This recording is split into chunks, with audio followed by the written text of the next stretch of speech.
Hmm? What do you think? Good.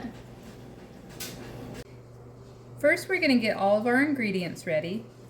Here I have 1 cup of warm water and 1/4 cup of milk, along with 2 tablespoons of granulated white sugar and 2.5 teaspoons of platinum yeast. I use this Red Star active dry yeast that just comes in a little jar, and I measure it out. 2.5 teaspoons is around 7 grams of that. I also have 4 tablespoons of softened butter, as well as 1 teaspoon of salt and 420 grams of bread flour. I use this King Arthur's unbleached bread flour. You can get this from any grocery store in America. So we are going to put our yeast mixture, which has been setting up for about 10 minutes, so it's nice and bubbly. We'll put that into our mixer bowl, and then we're going to do probably about half of the flour mixture. I'm going to get the mixer set up. Now we have our mixer set up with a dough hook. A little better view here. And we're just going to mix that together on a very low speed for about 30 seconds.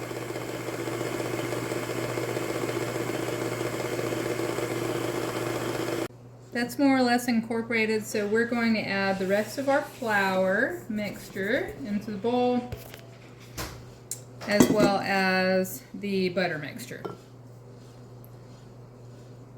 Maybe.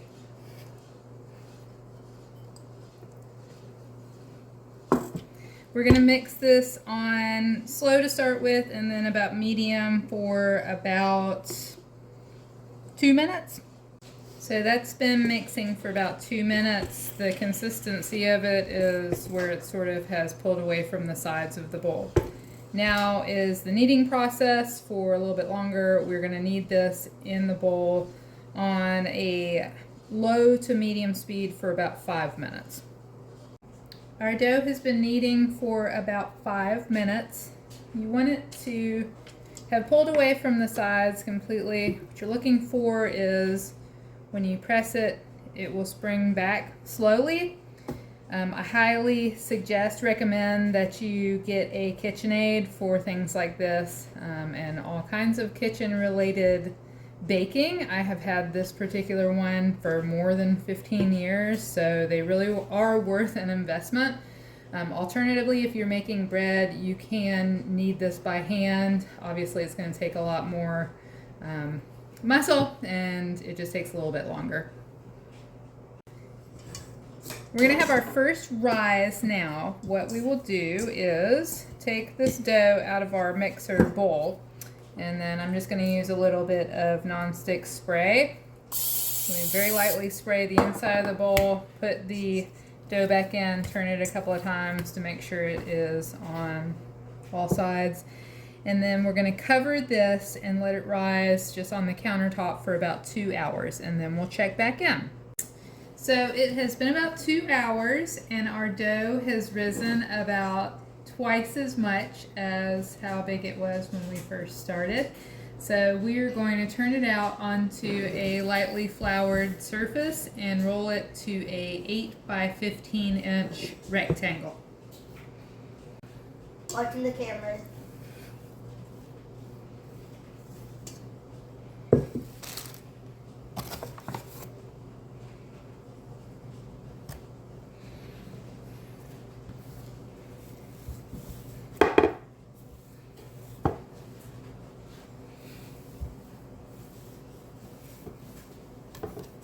It doesn't have to be perfect. Once we're done rolling it out to that size, I have my little measuring guide here. It's almost there. That's more than 8. So we'll squish it down a little bit, and then we can roll it a little bit further out. Okay, I think that might be pretty good. Let's see, that's just about precise. So I also have a loaf pan that I have greased with some Pam cooking spray as well. And this is a 9 by 5 inch loaf pan. I've had this forever. I think they sell them literally everywhere, probably Walmart. So what we're gonna do is roll up our bread dough starting from the shorter side and just make it into a loaf.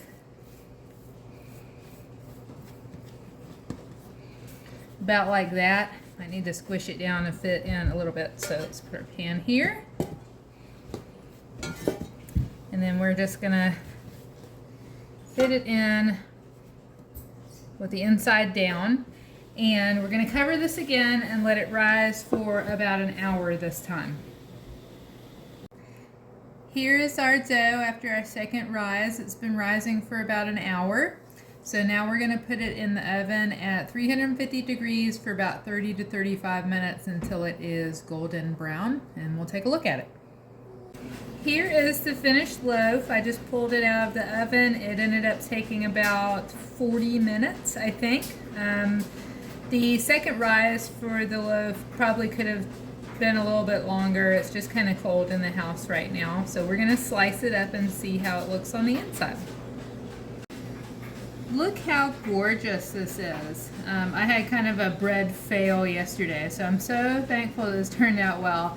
It probably could have even baked a little bit more just to get a little toastier on the top, but look at how pillowy soft it looks.